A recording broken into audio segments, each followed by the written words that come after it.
Bonsoir à tous, 19h, c'est l'heure de votre journal régional. Voilà presque un an, débuté en France la grande mobilisation des Gilets jaunes, des Français en colère qui se sont d'abord retrouvés sur les ronds-points. Une histoire qui a donné naissance à un documentaire, Graines de ronds-points, qui va bientôt être projeté en salle. Nous en parlerons avec le réalisateur. C'était il y a pratiquement un an.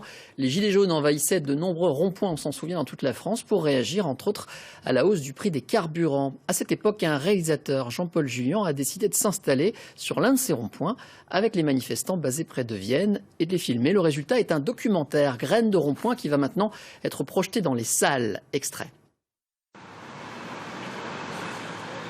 Je sortais du travail, j'ai vu deux personnes avec des palettes. Je me suis arrêté avec mon véhicule, du plastique, du scotch, et puis on a sympathisé. Donc on a découvert un petit groupe là, au rond-point de BGA, on s'est bien entendu. Moi, je travaillais la journée, puis du coup, naturellement, je me suis mis à faire les nuits. On se relaie, il y a des gens qui passent la nuit, il y a énormément de personnes qui s'arrêtent pour donner à manger, il y a quand même de la solidarité, mais bon, il y a un turnover de personnes qui restent constamment sur le camp. Le matin, on vient à partir de 4 h du matin pour la relève de nuit. Après, vers 5 h, on met le petit déjeuner en place. Donc déjà, entre 4 et 5 h, on range ce qui est resté sur la nuit, donc la nourriture du soir, on nous fait un peu de ménage. On met en place les opérations pour la journée, donc avec l'équipe qui arrive pour savoir ce que l'on fait. Donc là, par exemple, aujourd'hui, on fait la construction d'un point d'information. C'était vraiment bien, les gens étaient vraiment très sympathisants, beaucoup de dons, beaucoup de nourriture, beaucoup de rencontres, beaucoup d'affluence. Donc vraiment, le premier rond-point de BGA était vraiment une belle histoire. On apprenait à se connaître. On a vu des hommes et des femmes qui étaient là, présents, jour, nuit et jour, et le week-end, sans interruption. Et on a grossi notre petite équipe comme ça pour arriver à plus de 1000 personnes sur notre site. Échanger sur nos idées, échanger sur chacun un peu son vécu, comment il voit les choses, etc. Avec plus ou moins des solutions ou des revendications. Et voilà, donc c'est un esprit plutôt collégial, tout le monde s'écoute, tout le monde s'entend. Bonsoir Jean-Paul Julian. Bonsoir. Alors nous, les médias traditionnels, à l'époque du début des Gilets jaunes, très vite, on a été rejetés au rond-point. On a eu beaucoup de mal à faire ce que vous venez de faire dans ce documentaire. Comment ça s'est passé pour vous spontanément? Ils vous ont laissé filmer? Ah, pas tout à fait, non. Moi, je travaille de la façon suivante. Je demande le droit de filmer, je filme, et j'annonce simplement que, avant que le film passe quelque part, à la télévision ou en salle de cinéma, je proposerai un projet aux gens qui sont concernés. C'est ce qu'on a fait au mois de juin. Ouais. Plus de 120 personnes sont venues voir un film, et à 2 exceptions près, tout le monde a dit « OK, on y va ». Donc vous étiez au quotidien à Vienne avec eux? Oui, une fois par semaine à peu près. Quelle était votre intention? Déjà, moi, je voulais découvrir. Moi, je suis militant depuis plus de 50 ans, et cet ovni politique sort un peu comme ça, de nulle part, et je voulais comprendre pourquoi, tout d'un coup, une goutte d'eau, une histoire de gasoil, réveille des choses comme ça. Et je crois que j'ai compris. On a dit beaucoup que les Gilets jaunes étaient très hétérogènes. C'est-à-dire qu'il y avait beaucoup de sensibilités politiques très éloignées, des gens avec des revenus différents, des professions, des gens qui n'avaient peut-être pas de métier, etc. Comment vous avez compris qu'ils avaient réussi à s'entendre quand vous l'avez vécu de l'intérieur? Alors, je pense qu'ils ont d'abord garanti une chaleur humaine. C'est-à-dire qu'ils ont réinventé le quartier, la maison des jeunes, le bistrot. Ça a été la condition de la durée.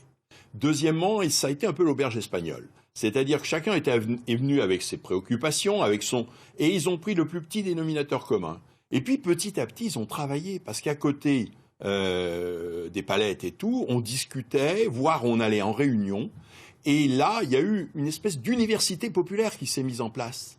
Et très rapidement, des progrès, j'ai envie de dire, des transformations sur l'analyse, sur les revendications sont apparues, et notamment l'intégration, on va dire, du souci, fin du monde, fin du mois, même combat. Il y a beaucoup de témoignages dans votre documentaire, qui va être projeté en salle, on va le rappeler, et on y voit notamment que clairement les Gilets jaunes rejettent la politique aussi, clairement. Ça nous a marqué en vous regardant. Alors, c'est un paradoxe. Ils rejettent la politique, mais ils font que de la politique. Eh oui. Voilà. Alors, moi, j'ai à peu près compris ce qu'ils veulent dire. Ils veulent dire qu'ils n'ont plus du tout envie de voter, soit pour un homme, soit pour une femme. Ils veulent voter pour des idées, pour des principes, pour des lois, pour des textes.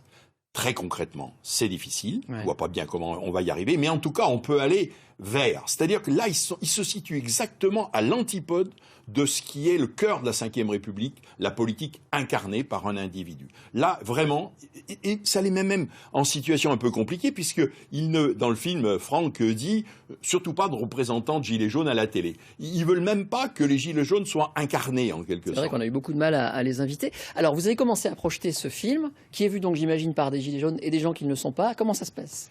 Alors, c'est passionnant quand il y a les deux. Parce que les gens qui ne le sont pas découvrent un peu une tribu inconnue, hein, après les Pygmées, les Inuits, etc., les Indiens, on découvre les Gilets jaunes. Pour beaucoup de gens, hier soir en projection encore, eh ben c'est bien, mais c'est pas du tout ce que je pensais.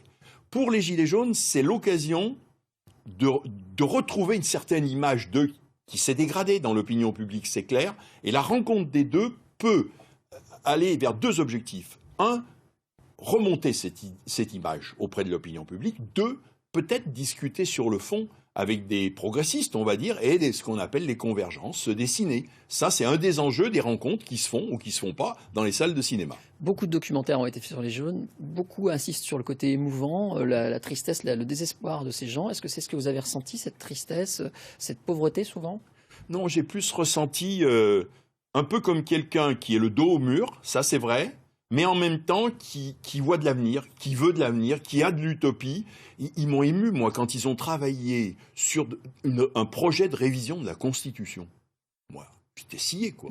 Eh bien, ils osent proposer des outils nouveaux.